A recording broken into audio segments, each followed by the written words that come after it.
Hey, hope you're doing well. So as most of you will know, we've got 3 different options for signal paths in the HeadRush. That is across all 3 of the different boards. Now, if I'm completely honest, there's not many situations where I've seen anybody use any other than just this standard straight from start to finish. But let's have a look at them now and see just if we can make it sound any good and give you maybe another option and a different way of using things.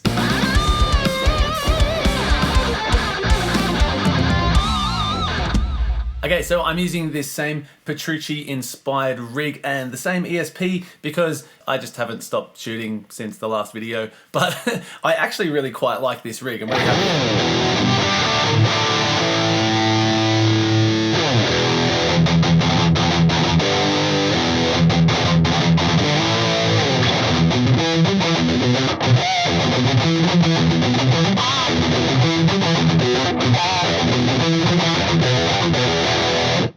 Now, if any of you have watched any of my other videos on the GT1000 core, you'll know that I have a 3-piece band for my original music, and as I'm one guitar, I like to have my guitars wide. So like kind of like there's 2 guitarists and it's really filling it out, and so the vocals can stay down the middle and the guitars can bugger off out of the way and let me sing. Even though I'm a better guitarist than singer, and you've heard me play, so I must be a pretty bad singer, right? Alright, so here is the rig, and all you need to press in order to find these other signal paths is just this little button down the bottom. And we've got that one or this one. Now, quite honestly, this one is super confusing for me. As you can see, it comes in and it splits straight away. So you've got 2 signal paths there. You could probably have like left and right amps there and then some other stuff at the end as an example. We know what that one looks like. And this one here, same thing. You could have amps left and right, or you could have amps that start cabs on the side. Let's just have a play. Let's start right here. So I'm going to keep the compressor and I'm going to keep the overdrive. And what I'm going to do is I'm going to put that amp here.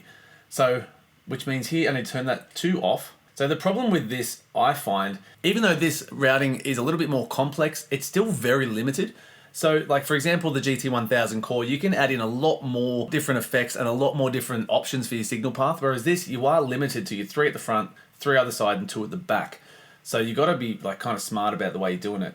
Let's add in another cab here. We're going to, yeah, that'll do. We'll make it a 57 on the microphone. On axis, that's fine, very good. And this one off axis and is a ribbon. Beautiful. We'll get rid of the effects loop.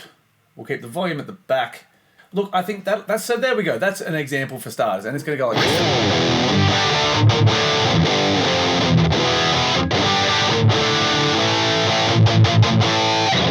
That still sounds pretty good. Check the outputs.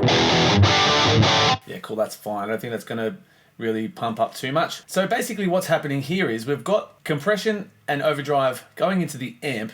Now that's being split, so we've got the cab on the that side, left or right, depends how you look at it. And it's got a little bit of reverb. Now if we put this delay here, now I've got that delay so it's panning left and right, but because it's over here, I don't think it's gonna pan anymore. Oh, it still does. How about that?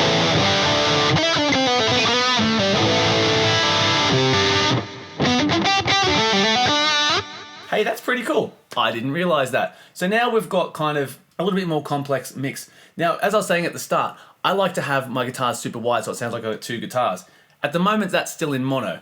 That's because this mix control, everything is panned to the middle. This is where we need to come in and pan things hard right and hard left.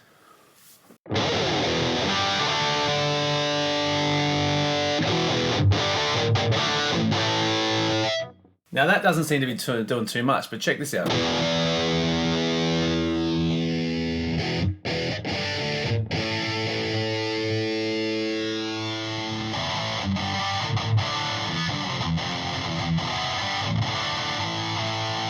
Cool, so this here, it's basically, that's a delay between where you're gonna hear the left and the right, so it's kind of a bit more separation. Now I think because we've got this 1 amp here, it's not doing as much as I would like it to. So let's try loading another amp in. Yeah, Tangerine Channel 2. Don't know what this is gonna sound like. Let's just find out.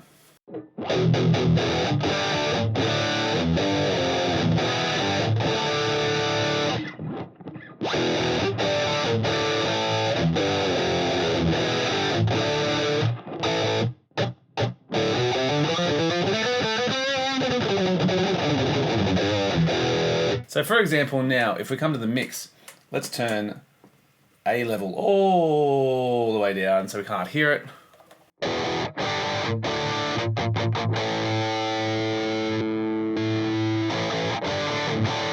So that's just the Tangerine amp.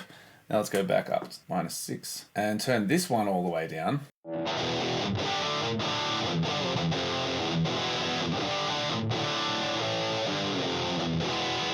So there is our two different sounds. So in this position, we've got obviously the Tread Modern on, I think it's Tread Modern. Yeah, the Tread Modern on the left, the orange on the right, and two different cabs there. If we maybe tried two more obviously different cabs that might sound more obviously different, we'll try, that'll do.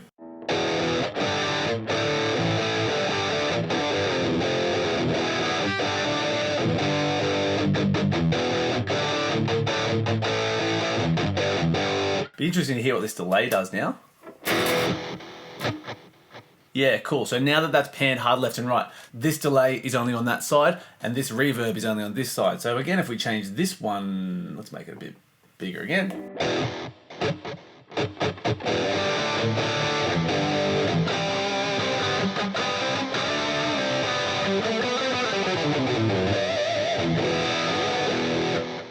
Very good. So that is one way that you can get some sort of stereo guitars going on for your mix. Now here's another thing that you can do. Let's bring this back to the center. Get rid of the reverb, and actually we'll leave those, that's fine. Let's make it, again, more obvious changes. So we'll get a clean sound. Yeah, he's fine, or she, whatever, your preference. Let's swap these over because I like that combo better. All right, so I saw this in one of those how do you HeadRush series videos. It was really cool. I'm just gonna get rid of my volume. Now, some dude, he assigned his expression pedal. And how this guy did it is he came in here to the hardware assign. You need to go to your advanced routing for your expression pedal. Mix, A level, mix, B level. Then we go to range. This one, all the way to 100. This one all the way to 0. So they are opposite.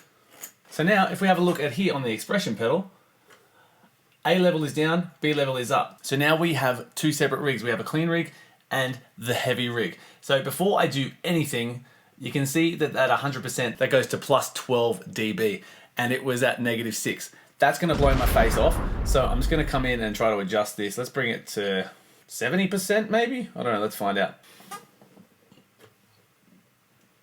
That's close. Let's make it 80% and that'll do, I think. Cool.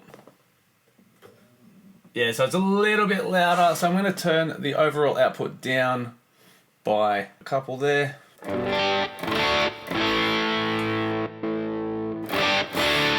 That is the A level. That is this this Fender inspired amp. I'll turn that drive off. So this might work better if I do this because I want that over here. Move that, move that. Then I got this. Boom.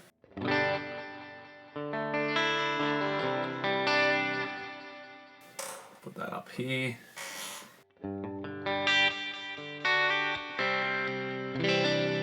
It's probably a bit quiet.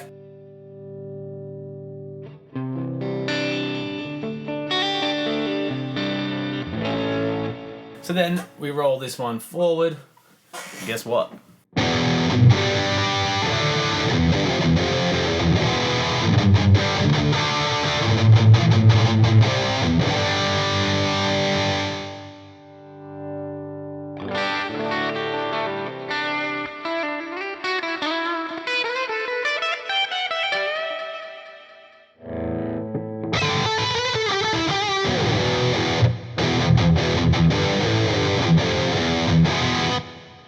Cool. That's pretty fun, yeah? So that's not a bad way to do things that way. As always, if you've got any thoughts about what I've been doing today or any ideas for any content that you'd like to see, please make a comment down the bottom. And if you're new to the channel, hit that little subscribe button and keep up to date. Now let's move across to this weird rig. One way you can do it, so same thing, you can have two amps left and right, the same way that we just did it. It's more or less the same kind of example there. So you got an amp left and right, and then you could go and you could spread the mix left and right the way we did it.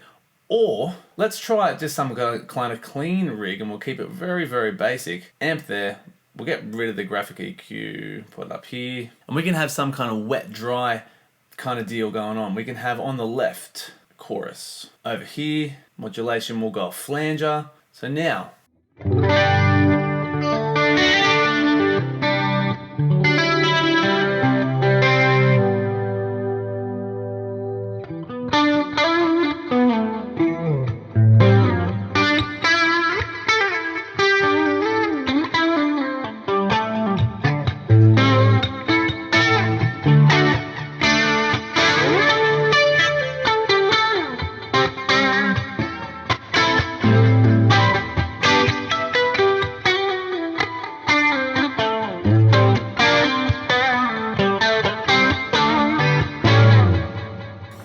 what a song!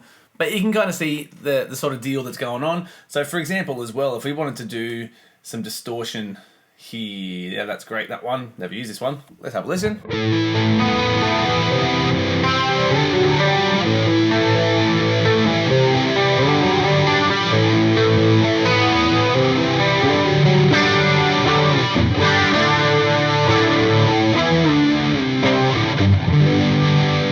That's way interesting. So we've got this flanged, distorted, and delayed path going into the front of that Fender, but we've still got the clean chorus, compression, and EQ on the other side that's being blended together. So you got like a clean and distorted tone at the same time, which is pretty mad actually. So let's have a look at what happens when we pan it again. I actually don't know. Let's find out. We'll get this dude up to that many.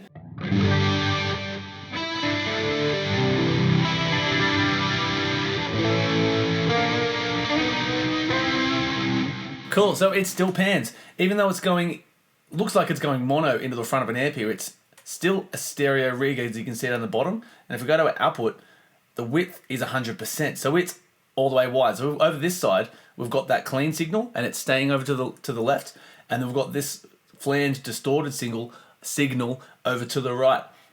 How good. So there we go, that is just a really quick run through and a very rough explanation of what these signal paths do, but I hope that's cleared up a little bit of information for you guys. It definitely helped me see things a little bit better, so yay for me. Thanks so much for watching again, guys. Stay tuned. See you next time.